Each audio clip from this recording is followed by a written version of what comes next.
साहिबन की सतनाम। आवाज कोनी भाई, माइक ठीक करो आवाज। हेलो साहिबन की सतनाम। कौन है माइक वाले? आवाज ठीक करो थोड़ी आवाज।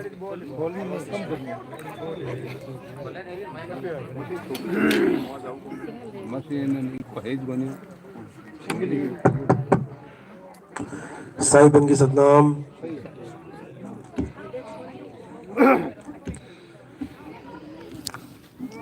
तो आज भोपालगढ़ में परमपिता परमात्मा के मूल ज्ञान का प्रचार होने जा रहा है। बहुत बड़े भाग होते हैं उन जीवों के जो इस ज्ञान को अपने पूरे जीवन काल में एक बार भी सुन पाते हैं, और उससे भी बड़े भाग होते हैं उन जीवों के जो इस ज्ञान को थोड़ा सा भी समझ पाते हैं। क्योंकि सुनना आसान है, आए बैठे 1 घंटा सुन के चले गए, लेकिन इसको समझना बहुत मुश्किल है। बड़े बड़े ऋषि मुनि, बड़े बड़े पीर पैगंबर औलिया फेल हो गए इस ज्ञान को समझने में, और आज भी वही हाल है। बड़े बड़े गुरु जो इस दुनिया में बैठे हैं, भारत देश में बैठे हैं, इस सत्संग को सुनकर भी यही समझ पाते हैं कि बात जा कहाँ रही है। उनको समझ में ही नहीं आता कि बात चल कहाँ की रही है। लेकिन जिस पर मालिक की कृपा हो, जिस पर बंदी छोड़ की कृपा हो जाए, परमात्मा की मोहर लग जाए, उसको ये ज्ञान सहज ही समझ में आने लग जाता है। उसको एक एक बात ऐसे समझ में आने लग जाती है जैसे इसी चीज की उसको तलाश थी। लेकिन ये उनके गुरुओं को समझ में नहीं आएगी। याद रखना, चेला समझ जाएगा लेकिन गुरु नहीं समझ सकता। तुम गुरु को समझा के देख लेना, भले जो बात तुम्हारी समझ में आ गई तुम गुरु जी से पूछ के देख लेना कि ये सही है कि गलत है। वो तुम्हें गलत सिद्ध करने में लग जाएगा, लेकिन उसके समझ में नहीं आएगी बात। और कुछ लोग समझने के बाद भी ना समझ बने बैठे रहेंगे। क्यों? क्योंकि गुरुवाई छूटती है। जब पता लग जाए कि भाई वो ज्ञान तुम्हारे पास नहीं है, तो उसको गुरु कौन कहेगा? इस डर के मारे कि हमें कोई गुरु ही नहीं मानेगा, वो सत्य से ही चेहरा फेर लेते हैं। वो सत्य को मानने को तैयार ही नहीं होते, लेकिन उनको नहीं पता कि इसमें नुकसान उन्हीं का है, नुकसान किसी और का नहीं है। जो सत्य को अपनाएगा वो फायदे में रहेगा, जो सत्य को नहीं अपनाएगा वो 84 में जाएगा, फिर चाहे गुरु क्यों ना हो, चाहे कोई चेला क्यों ना हो। क्योंकि नियम दोनों के लिए एक है। याद रखो, दोनों को भूख लगती है, दोनों खाना खा के ही पेट भरते हैं, दोनों के लिए नियम एक ही है। प्यास दोनों को लगेगी, पानी से ही प्यास बुझेगी दोनों की। ये नहीं कि चेला पानी पिएगा, गुरु कुछ और पी रहा है, वो भी पानी पी रहा है। भाई समझ लो, दोनों का एक ही, दोनों के ऊपर एक ही नियम लागू है इस दुनिया में। यही साहब समझा रहे हैं, एक डाल 2 पंछी बैठे, एक गुरु एक चेला, और गुरु की करनी गुरु भरेगा, चेले की करनी चेला। तो उड़ जा हंस, बस अकेले ही उड़ना है। जो अकेला हो जाएगा वो उड़ के घर पहुंच जाएगा, और जो इंतजार में बैठा रहेगा कि गुरुजी लेके जाएंगे सतलोक, वो सतलोक छोड़ो, वो पता नहीं कौन से लोग पहुंच जाएगा। क्योंकि इंतजार किसी का करना ही नहीं है। जिसका नंबर आया अपने घर वापस जाओ। यहाँ कितने चेले हैं जो चले गए, और गुरुजी अभी यहीं बैठे हुए हैं। चेले चले गए सतलोक और गुरु यहीं बैठा हुआ है, तो उसको कौन गया छोड़ने सतलोक? तो इसी चीज को समझना है, अज्ञानता से बाहर आना है और ज्ञान को अपनाना है। तो आज का सत्संग शुरू करने से पहले मालिक के नाम पे जयकारा लगाएंगे, फिर सत्संग शुरू करेंगे। बोलिए परमपिता परमात्मा की, सदगुरु बंदी छोड़ कबीर साहिबों की, सभी संतों की, सभी भक्तों की, आज के आनंद की, सकल हंस को बंदगी, साहेब बंदगी सतनाम। तो कबीर साहब यही समझा रहे हैं कि इससे पहले कि समय निकल जाए, तुम्हारी मृत्यु तुम्हारे सामने खड़ी हो जाए, उससे पहले पहले सत्य और असत्य का निर्णय कर लो। और कुछ नहीं करना। यहाँ पे कोई यहाँ नाम जपने का कंपटीशन लड़ने नहीं आए हो कि कौन कितनी माला जप लेगा, कौन कितनी बार ज्यादा नाम जप लेगा, वो जीत गया, और जो नहीं जप पाया वो हार गया। ऐसा कुछ नहीं है यहाँ पे। तुम इंसान के जन्म में हो, तोते के जन्म में नहीं हो कि तुम राम राम रट्टू तोता बन जाओ। यहाँ पे आके समझ लो अच्छे से, यहाँ कोई कंपटीशन नहीं है नाम जपने का, समझ लो। बल्कि कबीर साहब तो मना कर रहे हैं कि माला तो कर में फिरे और जीप फिरे खमाही, मनवा दसों दिसी फिरे और ये तो सिमरन नाही। लेकिन 99% गुरु इसी को सिमरन मान के बैठे हैं। 99% इसी माला को जपवा रहे हैं। कोई माला नहीं दे रहा तो मुंह में लगा पड़ा है, मन में जप लो। कोई मन में भी नहीं दे रहा तो श्वासों में जपवा रहा है, श्वासों में जपते जाओ। यानी जाप से पीछा छूट नहीं रहा किसी का। सब जपी बने बैठे हैं।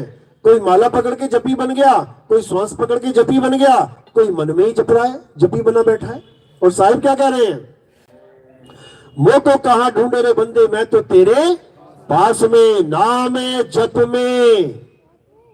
सारे हर प्रकार के जाप का काटा कर दिया, खत्म कर दिया। नाम है जप में और नाम है तप में, ना एकांत निवास में। 600 साल हो गए ये भजन गाते हुए कबीर पंथियों को, लेकिन पूछ लो किसी का जप छूटा क्या? सब जपी बने पड़े हैं, सब नाम जपने में लगे और बोल रहे हैं कि नाम है जप में।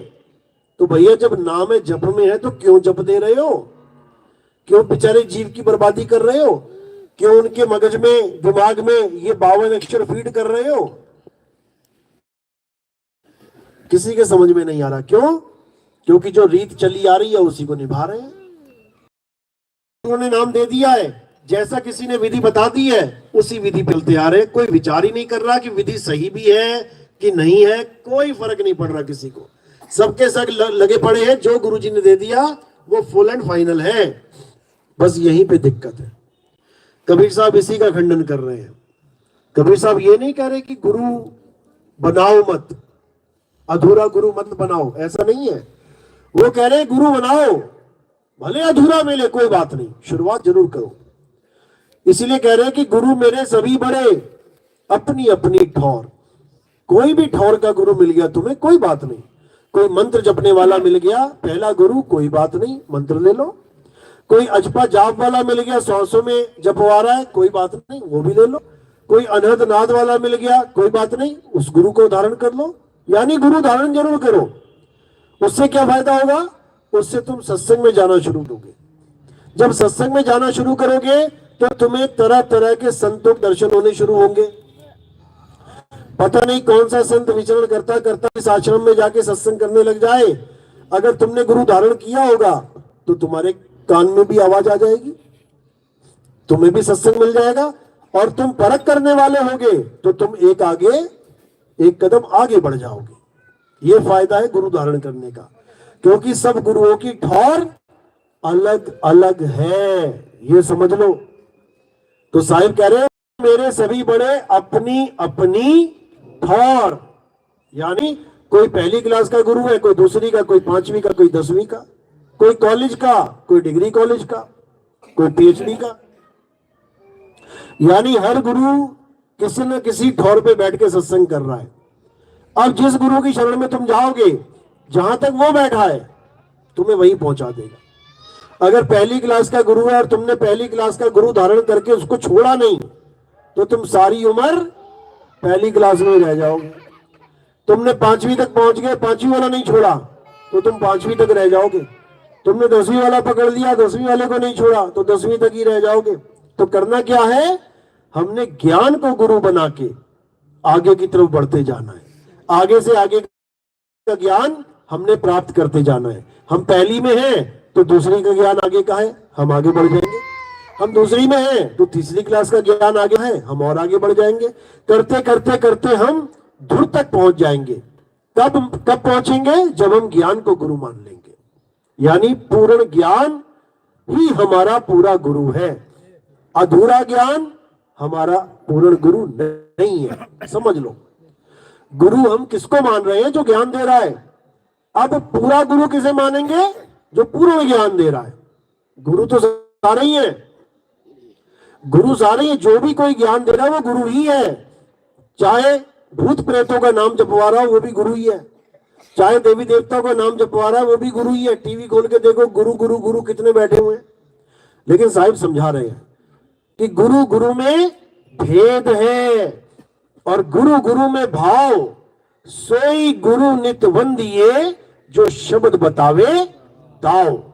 अब यहां पर निवेड़ा कर दिया साहिब ने कि तुम्हारे पास दो ऑप्शन बचती है लास्ट में। एक, जो गुरु तुम्हें जाप दे, जपने वाला नाम दे, और एक जो गुरु तुम्हें दाव दे। दाव यानी जुगती, यानी तुमने करना क्या है।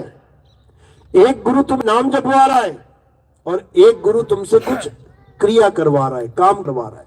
जैसे अगर तुम तैराक के पास जाओगे तैराकी सीखने, तो वहां पर वो तुम्हें कोई नाम नहीं देगा, क्रिया बताएगा कि क्या करना है, तैरना सिखाएगा। एक बार भी जपना नहीं पड़ेगा, तैराकी तैराकी तैराकी। और एक जिसको तैरना नहीं आता, वो तुम्हें कुछ ना कुछ तो देगा, तो वो तुम्हें नाम पकड़ा देगा, बेटा जपो तैराकी तैराकी। अब अगर तुमने जपने वाला नाम ले लिया तो समझ लो तुम पक्का डूबोगे। और अगर तुमने जपने से परे वाला नाम यानी क्रिया ले ली, दाव ले लिया, तो समझ लो अब तुम पक्का जियोगे, अब कोई मार नहीं सकता तुम्हें। तो इसी को कबीर साहब समझा रहे हैं कि अंत समय जब आएगा तब काल भगवान के साथ तुम्हारी मुठभेड़ होगी, क्योंकि अंत समय में सब काल के मुंह में जाते हैं ना। सुना भी होगा, अभी जयपुर में एक ट्रक फट गया गैस का, एलपीजी का, तो कितने लोग काल के मुंह में चले गए। अब काल के मुंह में तो तभी जाएंगे ना जब आमने सामना होगा। जैसे चूहे को बिल्ली पकड़ेगी और जब खाएगी तो वो काल का मुंह है, चूहा कहां चला गया, काल के मुंह में। अब एक बिल्ली को चार कुत्ते पकड़ के फाड़ेंगे खाएंगे, तो बिल्ली के लिए कुत्ते का मुंह हो गया काल का मुंह। अब कुत्ते को शेर या बाघ पकड़ लेता है, तो कुत्ते के लिए बाघ या शेर का मुंह हो गया काल का मुंह। इसी प्रकार जब हमारा शरीर नष्ट होगा तो हमारा काल के साथ सामना होगा। अगर हमें पता है कि काल कौन है, कैसा है, कैसे उसको हराना है, दाव सीखा है, तब तो समझ लो बच गए। और अगर हमें नहीं पता कि काल है क्या, केवल कहानियों में ही सुना है, कबीर पंथियों के सत्संग में ही सुना है काल खा जाएगा, काल खा जाएगा, उनको पूछो काल होता कैसा है, कितने फुट का है काल, उसके कितने हाथ है, कितने सर है, कितने पैर है, बताओ जरा। कभी देखा हो तो बताओ, नहीं देखा हो तो मत बताना। एक का भी जवाब नहीं आएगा आपको, क्योंकि इन लोगों ने कभी काल को देखा ही नहीं है, केवल कहानी किससे पढ़ के बैठे हैं अनुराग सागर वाले। तो कबीर साहब क्या कह रहे हैं कि काल आएगा, ऐसा हो नहीं सकता कि ना आए, क्योंकि ये शरीर काल ही वापस लेता है। तो जब काल आएगा तो करना क्या है हमने, तब हमने उस दाव को लगाना है। किस दाव को, जो गुरु हमें समझाता है। जब हमारी किसी के साथ कुश्ती होती है तो हम क्या करते हैं, वहां पे दाव लगाते हैं। और दाव सिखाता कौन है, गुरु सिखाता है। इसीलिए साहिब कह रहे हैं ना, गुरु गुरु में भेद है, गुरु गुरु में भाव, सोई गुरु नित वंदिए, जो शब्द बतावे दाव। अब जब काल आएगा तुमने दाव लगाना है वहां पे। और दाव क्या है, एक ही दाव है काल को हराने का। दाव क्या है, साहिब कह रहे हैं कि काल के सिर पे पांव दे और सतगुरु के उपदेश, और साहिब वहां पकड़ के ले चले अपने देश। अब यही दाव है, यही दाव है, यही सतगुरु का उपदेश है।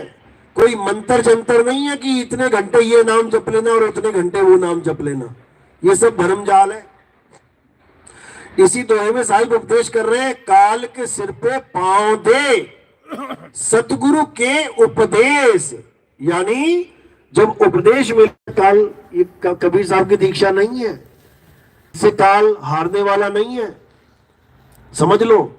तो ये एक आखिरी दाव जो आपने अपने जीवन में लगाना है, उसी की दीक्षा, उसी की शिक्षा कबीर पंथ में दी जाती है, और कोई नहीं। और ये मंत्र जंत्र कोई कमी नहीं थी कबीर साहब के आने से पहले। सारी दुनिया के ऋषि मुनि यही जप रहे थे, ओम सोहंग ही कर रहे थे। वेद पढ़ लो उसमें ओम है, पुराण पढ़ लो उसमें सोहंग है। तो वेद पुराणों का ज्ञान ओम सोहंग करते रहो। इसी में कबीर पंथी आ गए, उन्होंने सत मिला दिया, अब बन गया ओम सत सोहंग, यही करते रहो। ये सब नकली माल है, ये सब 52 अक्षर का खेल है।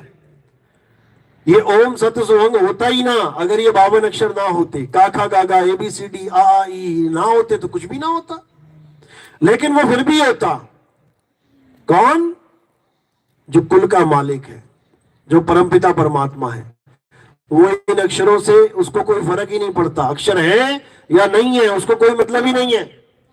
जैसे पानी, पानी को इससे मतलब ही नहीं है कि सामने वाला इसका नाम जान रहा है कि नहीं जान रहा है, सामने वाला मेरा नाम रखा है कि नहीं रखा है, इससे कोई मतलब नहीं है।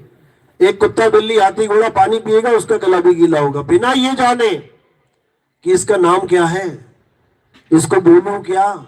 चिड़िया को नहीं पता कि इसको क्या बोलना है, लेकिन पीती है, क्योंकि उसका अक्षरों का काम ही नहीं है। इसी प्रकार परमात्मा अक्षरों के बंधन में नहीं है कि तुम ये वाला नाम जपोगे तो परमात्मा खुश हो जाएगा, ऐसा कुछ नहीं है।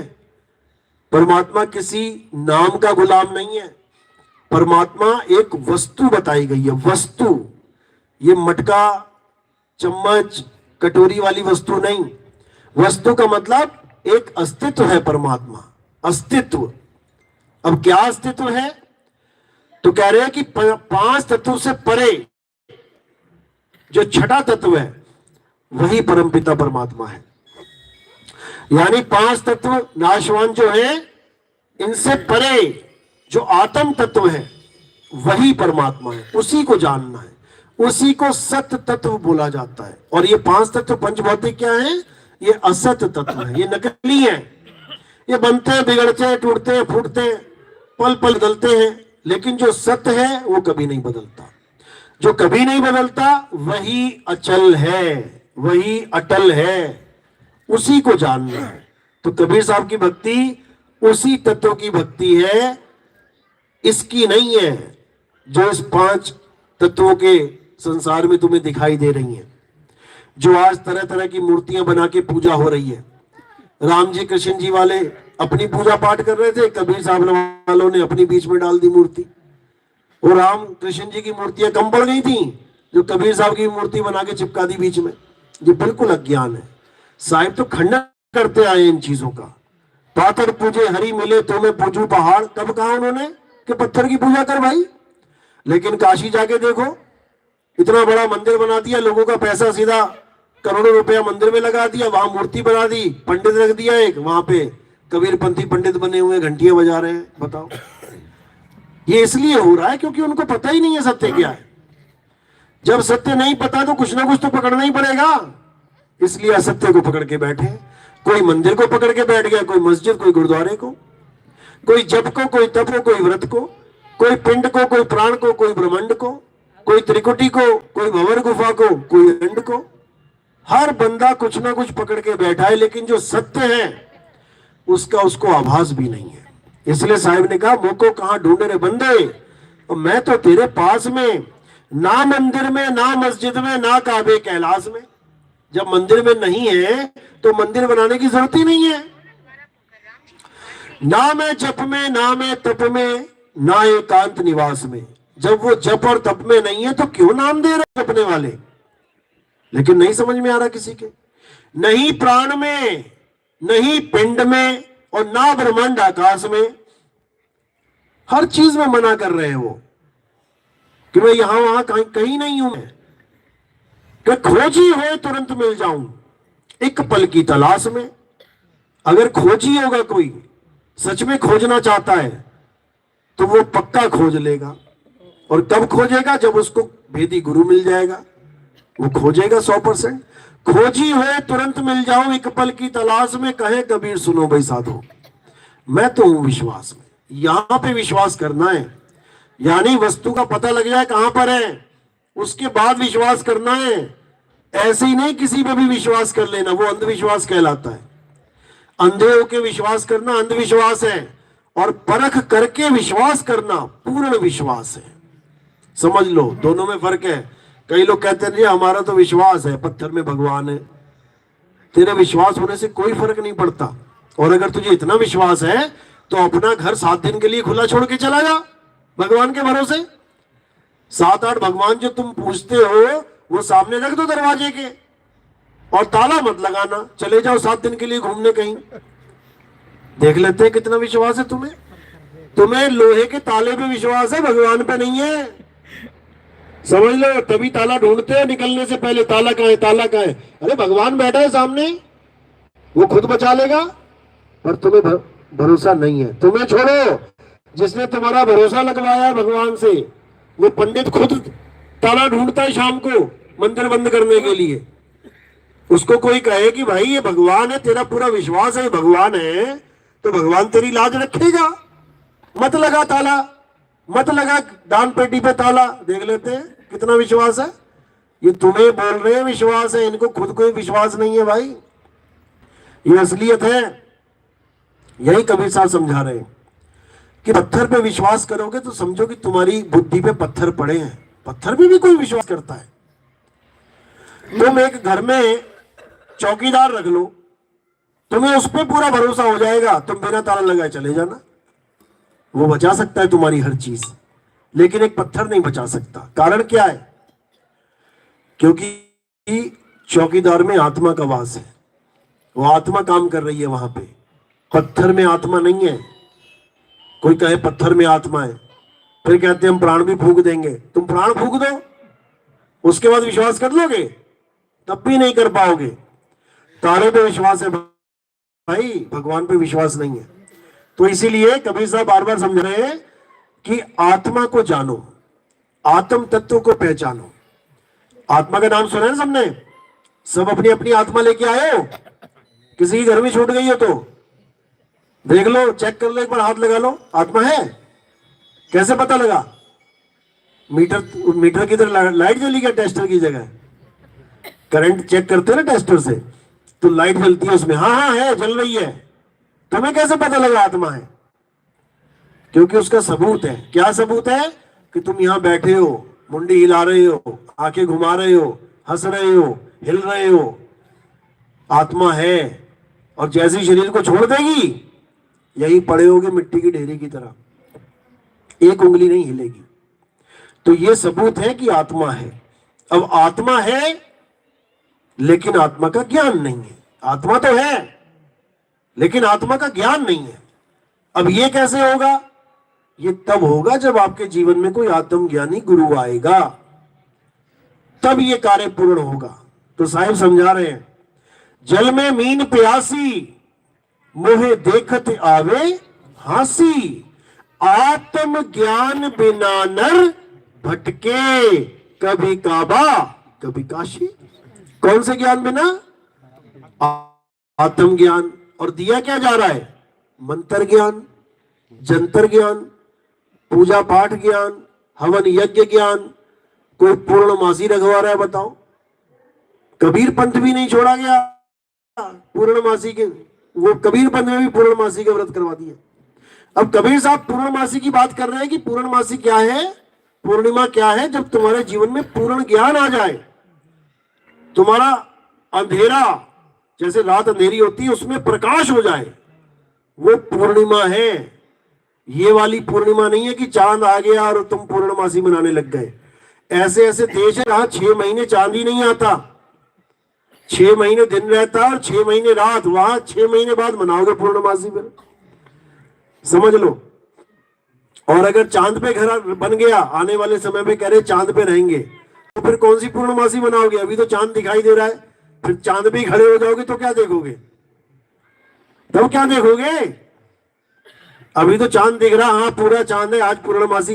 अच्छा, चांद पे ही घर बन गया तो नीचे देखोगे जमीन पे, या पृथ्वी देखोगे? फिर आज पूरी पृथ्वी दिख रही है, आज पृथ्वी बना लेते हैं। पृथ्वी क्या बोलूं इसको मैं, पृथ्वी मासी और वो पूर्णमासी, चांदमासी, जो भी है।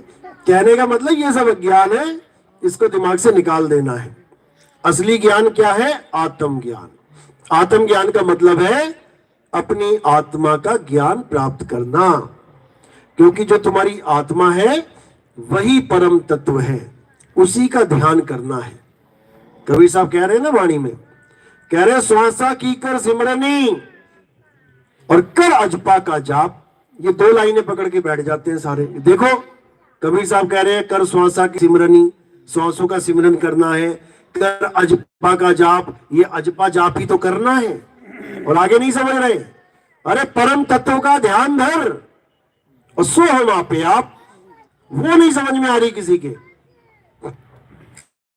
आखिर क्यों बोला ये श्वासा की कर सिमरनी? क्योंकि पहले लोग लकड़ी की माला की सिमरनी करते थे। वो क्या होता था, उससे जल्दी जल्दी जल्दी जल्दी फेरी फेर के छोड़ के निकल लिए, हो गया काम। तो कबीर साहब ने क्या बोला कि इसको छोड़, ये तो खत्म हो जाती है, 1-2 घंटे में खत्म हो गई। श्वासा की सिमरनी बना, यानी जब तक तेरी सांस चल रही है तब तक नाम चलना चाहिए। ये नहीं कि 2 माला फेरी और काम निपटाया, जय राम जी की, हो गया काम। गुरु ऐसे मिलते ना, 2 माला करना है, 3 माला करना है, 4 माला। वो बेचारा खुद 2 माला 3 माला में फंसा हुआ है, उसको खुद नहीं पता कि श्वासा की सिमरनी का क्या मतलब होता है। श्वासा की सिमरनी का मतलब होता है कि जब तक सांस चल रही है तब तक तेरा सिमरन चलना चाहिए। श्वासा की कर सिमरनी कर अजपा का जाप। अजपा क्या होता है? जिसको जपा नहीं जा सकता। जाप के आगे आ लगा दिया, अजपा, यानी अब उसको जप नहीं सकते। क्यों नहीं जप सकते? क्योंकि वो अक्षरों में आता ही नहीं है। लेकिन इन अज्ञानियों ने क्या किया? अक्षरों में ही अजपा जाप बना दिया, यानी श्वासा में ही कोई मंत्र फिट कर दिया और कह दिया ये अजपा जाप है। अरे उसको तो जप रहे हो तुम भाई, अजपा कैसे हुआ? ये चालाकी है काल के दूतों की, अभी समझाऊंगा मैं क्या होते हैं काल के दूत। तो कह रहे कर अजपा का जाप। साहिब समझा रहे हैं कि अजपा का जाप करना है, यानी उसका जाप कर जो जपा ही नहीं जा सकता, उसका जाप करना है। और वो कैसे करेंगे अभी समझाएंगे वाणी के द्वारा। तो कहते हैं श्वासा की कर सिमरनी कर अजपा का जाप, परम तत्व का ध्यान धर और सो हम आपे आप। अब ये परम तत्व कहां से आ गया? जब नाम जप के परमात्मा मिल जाएगा तो ये परम तत्व का ध्यान कहां से आ गया बीच में? असल में यही है अजपा, इसी का ध्यान करना है और उसी को जाप कहते हैं। जैसे कहते हैं ना नाम जपो, प्रभु का नाम जपो। तो नाम जपो का मतलब ये नहीं कि नाम जपो मुंह से, होठ कंठ वाला नाम नहीं जपना है, बिना कंठ के जपना है, बिना होठ के, बिना मुख के, बिना श्वासों के जपना है उसको, यानी सूरत को स्थिर करना है उस परम तत्व में। तो साहिब कह रहे जाप मरे अजपा मरे अनहद भी मर जाए, सूरत समाए शब्द में और वाको काल न खाए।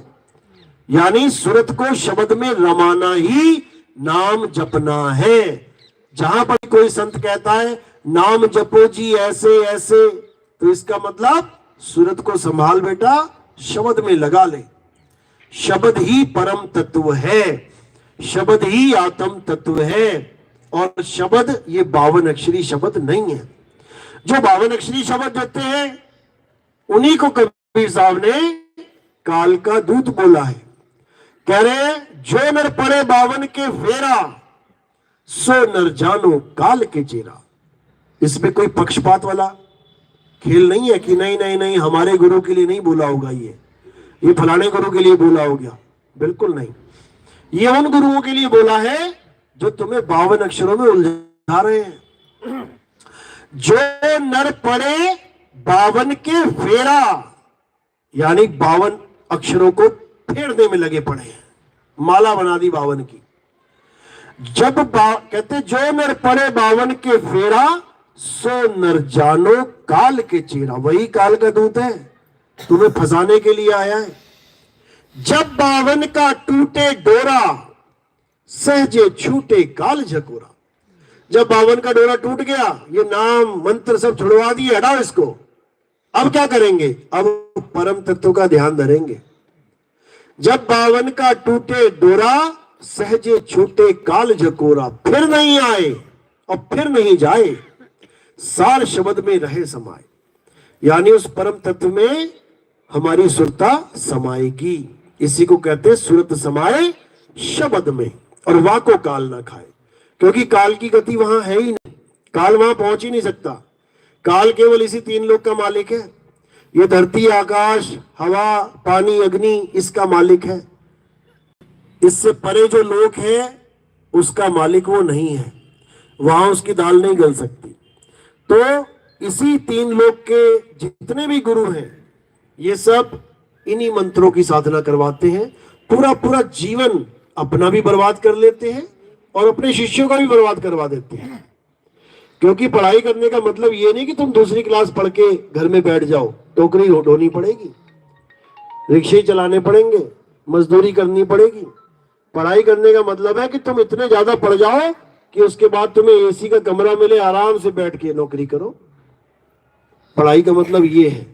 कहने का मतलब अगर तुम अध्यात्म में आ ही गए हो, गुरु धारण कर ही लिया है, तो इसका मतलब ये नहीं कि अधूरा ज्ञान लेके निकल लो यहां से, 84 में जाने का रास्ता मिल जाता है। फिर पूर्ण ज्ञान लेके पूर्ण अवस्था को प्राप्त करो, सतचित आनंद अवस्था को प्राप्त करो, तब समझ लो कि काम बन जाएगा।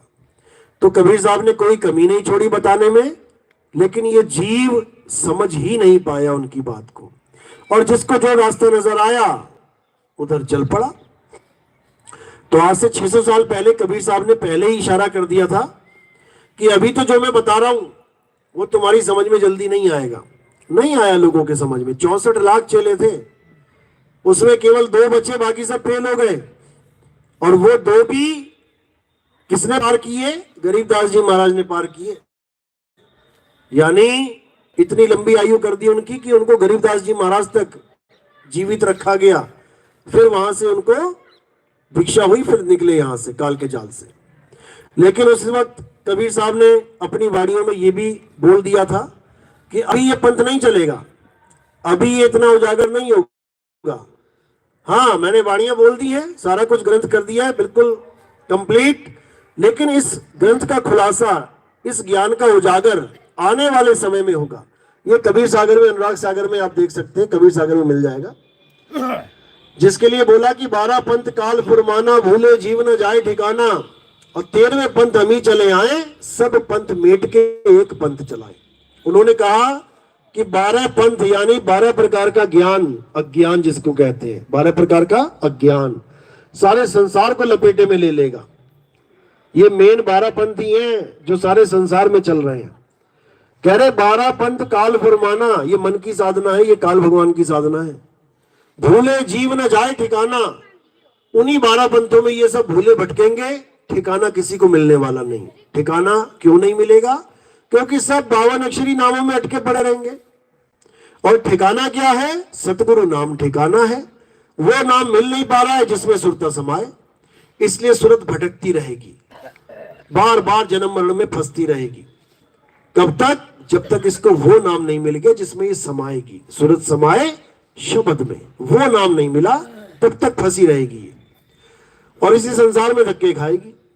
तो कह रहे 12 पंथ काल फुरमाना, भूले जीव न जाए ठिकाना, 13वें पंथ हम ही चले आए, और सब पंथ मेट के एक पंथ चलाए। यानी कोई भी पंथ होगा, जो भी इस ज्ञान को सुनेगा, जो भी इस मूल ज्ञान को समझेगा, वो सब एक होते चले जाएंगे, वो एक झंडे के नीचे आते चले जाएंगे।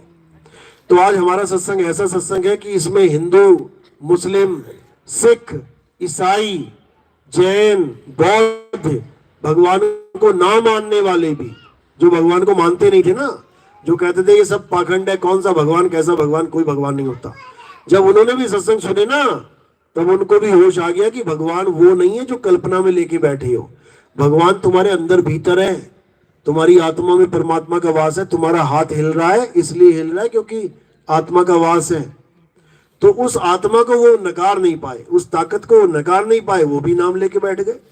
यानी उसी एक झंडे के नीचे सबने आना है, जितने भी विवेकी हंस है सब आते चले जाएंगे, वो आना ही पड़ेगा उनको। क्यों? क्योंकि ये ज्ञान युद्ध है, ये धर्म अधर्म युद्ध है। यहां पे 2 ही पार्टियां बनेंगी, या तो ज्ञान की या अज्ञान की, या धर्म की या अधर्म की। और जो बंदा सुनता जाएगा, समझता जाएगा, और जो धार्मिक होगा वो कभी अज्ञान में रह ही नहीं सकता। अब वो गुरु को छोड़ेगा तो उसके गुरु लोग उसी के खिलाफ बातें बनाने लग जाएंगे। ये नहीं सोचेंगे कि अगर चेले ने मुझे छोड़ा है तो किस कारण छोड़ा है। चेले से पूछा जाए कि अगर तुमने हमें त्यागा है तो क्यों त्यागा है, बात की गहराई में जाएं, लेकिन कोई नहीं जाएगा। क्या बोलेंगे? अरे ये तो काल का दूत हो गया, इसकी तो बुद्धि भ्रष्ट हो गई, ये तो पागल हो गया, ये तो भ्रमित हो गया। अरे भैया तुम्हारे ही चेले हैं, भ्रमित हो गए, तुम्हारा फर्ज बनता है कि हमें सही रास्ते पे लेके आओ। लेकिन कोई गुरु सही रास्ते पे नहीं लाएगा, उसको तड़ी पार कर देंगे, बायकाट कर देंगे। कोई इसके साथ बात नहीं करेगा, कोई इसके घर खाना नहीं खाएगा, कोई इसकी शक्ल नहीं देखेगा। क्यों? क्योंकि उसको पता है कि अगर इसके घर कोई चला गया तो ये पक्का अपने रंग में रंग जाएगा। समझ लो, जो चेला उसके पास बैठ गया ना 10 मिनट, वो फिर मेरा चेला नहीं रहा। इसलिए वो बचने के लिए यही तामझाम अपनाते हैं कि उसके पास जाओ ही मत। लेकिन कबीर साहब हमेशा ये कहते हैं कि सबका हुक्का लीजिए, साचा शब्द निहार, और पक्षपात मत कीजिए, कहे कबीर विचार। कबीर साहब ने तो कभी नहीं कहा कि तुम उसके पास मत चले जाना। तो अरे वो कोई नशा भी नहीं कर रहा है जो वो तुम्हें बिगाड़ देगा। वो कोई मांस भक्षण थोड़ी नहीं करने लगा कि उसके घर में जाओगे तो वो तुम्हें भी मांस खिला देगा। वो सत्संग की बात कर रहा है, वो ज्ञान की बात कर रहा है, वो वाणी आधार से बात कर रहा है। अब तुम्हारे पास जवाब नहीं है तो तुम कन्नी काट रहे हो, तुम बचने की कोशिश कर रहे हो। लेकिन ज्यादा समय नहीं है कि कोई कहे कि अज्ञान अब ऐसे ही रहेगा जैसे पहले था। ऐसा नहीं है। अब सुबह हो चुकी है, लालिमा छा चुकी है, अंधकार छट रहा है, और धीरे धीरे ये सूरज एकदम सिर के ऊपर आ जाएगा। और ऐसा आएगा कि परछाई तक ढूंढनी पड़ेगी, कहां है, तुम्हारे नीचे आ जाएगी परछाई। यानी अज्ञान का खात्मा हो जाएगा। ये समय आने वाला है। तो साहिब ने इसी समय का जिक्र किया था कि एक ऐसा समय आएगा जब घर घर होगा बोध विचार। आज घर घर बोध विचार हो रहा है। हमारे सत्संग सुन के ऐसे ऐसे महात्मा जो सारी उम्र पत्थर पूजते रहे, जो सारी उम्र राधे राधे जपते रहे, आज वो भी आत्मा की बात करने लग गए। ऐसे महात्मा जिनको कभी आत्मज्ञान के बारे में सपना भी नहीं आ सकता था, पता नहीं क्या क्या करवा रहे थे, हवन पूजा पाठ यज्ञ, आज वो भी आत्मा की बातें करने लग गए। पर्ची बना बना के लोगों का भविष्य बता रहे थे, आज वो भी आत्मज्ञान की बात करने लग गए कि आत्मा अजर होती है, अमर होती है, अविनाशी होती है। तो भैया तू क्यों पत्थर पूज रहा है? अगर आत्मा अजर अमर अविनाशी है, तुम क्यों पत्थर पूज रहे हो? छोड़ो पत्थर, आ जाओ आत्मज्ञान में। लेकिन नहीं, क्यों? क्योंकि कथनी के सूरे गणे, ये कथनी वाले हैं, ये सुन सुन के बोलने वाले हैं, ये ज्ञान को सुन के चोरी करके मिक्स करके बोलने वाले हैं, ये अपनाने वाले नहीं है। तो इसीलिए कबीर साहब ने इन लोगों से सावधान रहने की बात करी है। कहते बिन देखे वह देश की बात करे सो कूर, और आपे खारी खाते हैं बेचत फिरे कपूर। बिना देखे अगर तुम आत्मा के बारे में कोई भी बात बोलते हो, बिना जाने, तो तुम परमात्मा के दोषी हो। समझ लो, अगर कोई आत्मज्ञान की बात सुन सुन के करने लग जाए तो वो परमात्मा का दोषी होता है। क्योंकि जिस चीज को उसने नहीं देखा वो दूसरे को कैसे बता रहा है? एक आदमी उस आदमी में भरोसा करके बैठ गया जिसको तैरना नहीं आता, और उससे तैराकी सीखने चला गया। अब नदी में कूदते ही दोनों डूबेंगे। वो दोषी हो गया, खुद तो डूबा डूबा, चेले को भी डुबाएगा। इसीलिए साहिब ने कहा करनी तज कथनी कथे, अज्ञानी दिन रात, और कुकर समान भौकत फिरे, सुनी सुनाई बात। इसीलिए साहिब ने बोला कि करनी तज कथनी कथे। आत्मज्ञान का ना तो कुछ पता है, ना कोई विधि पता है, ना कुछ साक्षात्कार है, लेकिन लोगों से सुन लिया, अब उसी को सत्संग में शामिल कर लिया, आकर्षित करने के लिए लोगों को कि मैं भी 4 बातें आत्मा की करूंगा।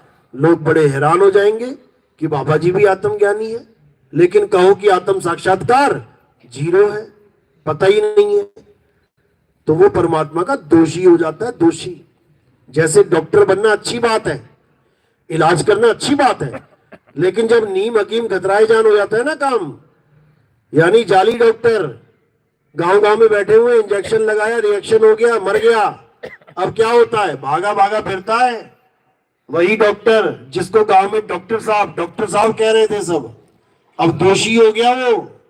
सरकार का पुलिस घूम रही है ढूंढने के लिए, पकड़ने के लिए। तो इसी प्रकार जो आत्मज्ञान की चोरी करता है, यानी ज्ञान की चोरी करता है थ्योरी पार्ट में भी, वो परमात्मा का दोषी हो जाता है, वो झूठा गुरु बन जाता है। और उसकी सजा क्या है? अरे झूठा गुरु अजगर बना और 1,84 जाए और सारी संगत चींटी बनी और तोड़ तोड़ के खाए। सुनने में तो ये आ रहा है कि आजकल यहाँ पर भी जो आसपास गुरु लोग बैठे हुए हैं वो भी आजकल आत्मा आत्मा करने लग गए हैं। कमाल हो गई, आज तक आत्मा आत्मा नहीं हो रही थी, आज तुम आत्मा आत्मा करने लग जा रहे हो। लेकिन ऐसा नहीं है, जीव जागृत हो चुका है, जीव होशियार हो चुका है, जीव समझ रहा है कि कौन हमें ठग रहा है और कौन हमें प्यार करने की बात कर रहा है। वो बहुत समझदार है। अब वो दिन लद गए जब अज्ञान परोस परोस के ज्ञानी बने बैठे थे। अब निबेड़ा होने का समय आ गया है। कह भी रहे हैं, नीर चीर का करे निबेड़ा और कहे कबीर सो हंस है मेरा। अब यहाँ पे हंस जागृत हो गए। अब वो दाल गलने वाली नहीं है कि कोई सोचे कि निकल जाएगा टाइम। अब नहीं निकलेगा, अब तो निबेड़ा होगा। और सत्य सत्य का निबेड़ा जब भी होता है, याद रखना, एक युद्ध होता है वहां पे हमेशा। जैसे त्रेता खत्म हुआ तो राम रावण का युद्ध हुआ, द्वापर खत्म हुआ तो कृष्ण जी का जो महाभारत है धर्म अधर्म का वो युद्ध हुआ। इसी प्रकार अब कलयुग में जो सतयुग आने वाला है उससे पहले भी युद्ध होगा। और ये युद्ध कौन सा होगा? ये ज्ञान अज्ञान का युद्ध होगा, ये गुरु चेले में युद्ध होगा। अभी जागृति होने दो थोड़ी और, गुरु और चेले में युद्ध होने लग जाएगा। चेला 4 सवाल पूछेगा, गुरु जवाब नहीं दे पाएगा। उसके बाद क्या होगा? ये सारी गुरुआई खत्म हो जाएगी। फिर बोला है कबीर साहब ने कि पूरे संसार में एक झंडा होगा और वो झंडा सत्य का झंडा होगा। वहां पे असत्य टिक ही नहीं पाएगा। अभी थोड़े दिन और मजे कर लेने दो इन लोग को, थोड़े दिनों की बात है, ज्यादा नहीं। क्योंकि जैसी जागृति होने लग जाएगी, ये जहां बैठेंगे, जिस स्टेज में बैठेंगे, वही सवाल दागे जाएंगे। तब इनको समझ में आएगा कि अब हमारा गुजारा नहीं है। अभी तो हांजी हुजूरी हो रही है ना, अभी तो लग रहा है ठीक है 500 चेले थे, 5 निकल गए, कोई बात नहीं, बाकी तो हैं। अभी थोड़े दिन और रुक जाओ, उसके बाद समझ में आएगा कि किसे कहते हैं कलयुग में सतयुग आना, किसे कहते हैं अज्ञान में ज्ञान का प्रवेश होना, किसे कहते हैं अंधकार में सूर्य का उगना। दिन कर देगा वो, रात नहीं रहने देगा। तो इसी प्रकार कबीर साहब यही समझा रहे हैं कि अब वो समय आ गया है जब हर घर में, चाहे वो हिंदू का है, चाहे मुसलमान, चाहे सिख का है, चाहे ईसाई, हर घर में यही चर्चा चलेगी। ये समय आ गया है और धीरे धीरे धीरे सब विवेकी हंस एक हो जाएंगे, एक मत हो जाएंगे। इसी को साहिब ने बोला कि 13वें पंथ हम ही चले आए। कैसे आएंगे साहिब? ज्ञान रूप में आएंगे। कबीर साहब का जो असली स्वरूप है वो शब्द स्वरूप है, ज्ञान स्वरूप है। इसीलिए कबीर सागर में उनका नाम ज्ञानी जी ज्ञानी जी ज्ञानी जी रखा गया है। वो खुद ही ज्ञानी है और ज्ञान बांटने के लिए आते हैं। अज्ञानी वो किसी को रहने नहीं देते। तो उन्होंने अपना स्वरूप क्या बताया? शब्द। हम हैं शब्द, शब्द हम माही, हमसे भिन्न और कछु नहीं। यानी कबीर साहब को दाढ़ी मूछों वाला कबीर साहब मानना बंद कर दो, बिल्कुल बंद आज से। अब कबीर साहब का जो स्वरूप है वो क्या है? शब्द स्वरूप है। समझ लो, कबीर साहब देह स्वरूप नहीं है कि तुम पहले बच्चा बना दो उनको, फिर थोड़े जवान हो गए, फिर बूढ़े हो गए, फिर वो निकल गए। ये बच्चा बूढ़ा जवान होना माया का खेल है। माया का काम है पल पल बदलना। कबीर साहब को ये शरीर की धारण करने की इसलिए जरूरत पड़ी क्योंकि हम इंसान हैं, इंसान चोला लेके बैठे हैं, हमें समझ भी इंसानों की आती है। और कोई चोला उन्होंने नहीं पकड़ा। वो चाहते तो कोई भी चोला पकड़ लेते, लेकिन उन्होंने इंसान का पकड़ा। क्यों? क्योंकि इंसान को इंसान की भाषा समझ में आती है। इसके अलावा उनको शरीर मानने की जरूरत नहीं है। भूल जाना कि कबीर साहब कोई शरीर है।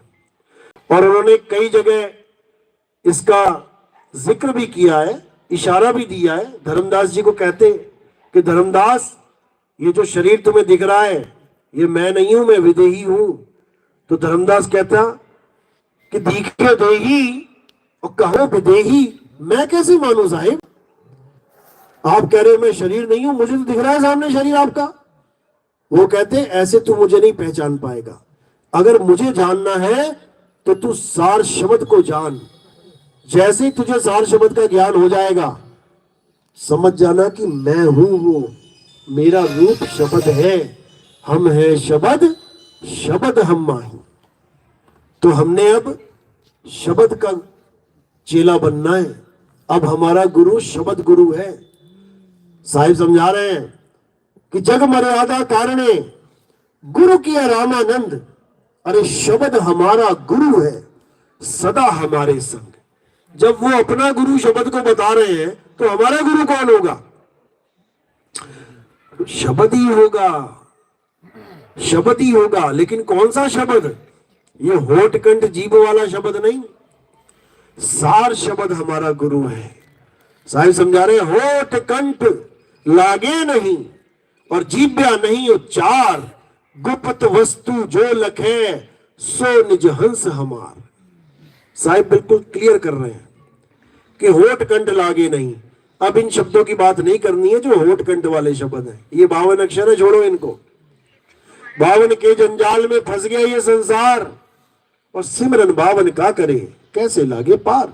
अब इस जंजाल से बाहर निकलना है और 52 से परे यानी अक्षरों से परे निअक्षर को जानना है। समझ लो। तो साहिब समझा रहे हैं कि जब तक निअक्षर तुम्हारे जीवन में नहीं आ गया तब तक किसी की मुक्ति होने वाली नहीं है।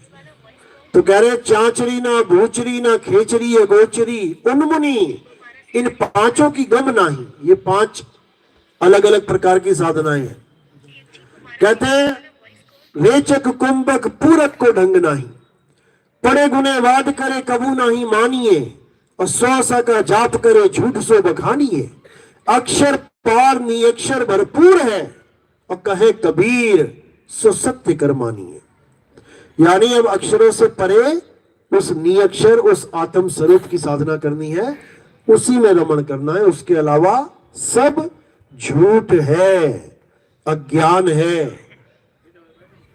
जितना भी जड़ माया दिख रही है सब अज्ञान है। ये पूजा पाठ हवन यज्ञ, ये मंदिर मस्जिद सब अज्ञान है। ज्ञान क्या है? आत्मा ही ज्ञान है, आत्म ज्ञान है। आत्म ज्ञान यानी खुद का ज्ञान, किसी और का नाम नहीं जपना है, कोई अक्षर कोई शब्द नहीं जपना है, खुद की आत्मा को पहचानना है। इसीलिए साहिब कह रहे हैं कि जब लगना चीनोगे आत्म, तब लगना मिली है परमात्म। आत्म चीने तो परमात्म चीने, और संत कहावे सोई यह भेद काया से न्यारा, बुझे बिरला कोई। तो आत्मा में ही परमात्मा का वास है। पहले परमात्मा को आत्मा में मानना पड़ेगा कि मेरा साईं कहीं बाहर नहीं है। जो तुलमा ही तेल है और जो चकमक में आग, तेरा साईं तुझ में है, जाग सके तो जाग। मेरा साईं मुझ में है। पहले तो मुझे यह जानना पड़ेगा कि मुझ क्या होता है। मुझ में यानी मेरी काया में नहीं, कि तुम्हें यह समझा दिया जाए कि तुम्हारी काया में परमात्मा है। काया तो पिंजड़ा है, पिंजड़े में परमात्मा नहीं रहता है। पिंजड़े में कौन रहता है? पिंजड़े में जीव रहता है। जीव कैदी है, बंधन में फंसा है, बहुबंधन में बांधिया एक बेचारा जीव। और केवल छूटे आपने जो न छुड़ाए पीव। तो जीव तो हो गया बंधन में, बंधन यानी 5 तत्वों का पिंजड़ा। तो पीव कहां है? छुड़ाने वाला कहां है? तुम जेल में चले जाओ तो तुम्हें छुड़ाने वाला कहां होगा? जेल के अंदर की बाहर? बाहर। बस इतनी सी बात समझनी है। इन लोगों ने छुड़ाने वाले बंदी छोड़ को भी जेल में डाल दिया, और कह भी गा भी रहे हैं, निरंजन धन तेरा दरबार।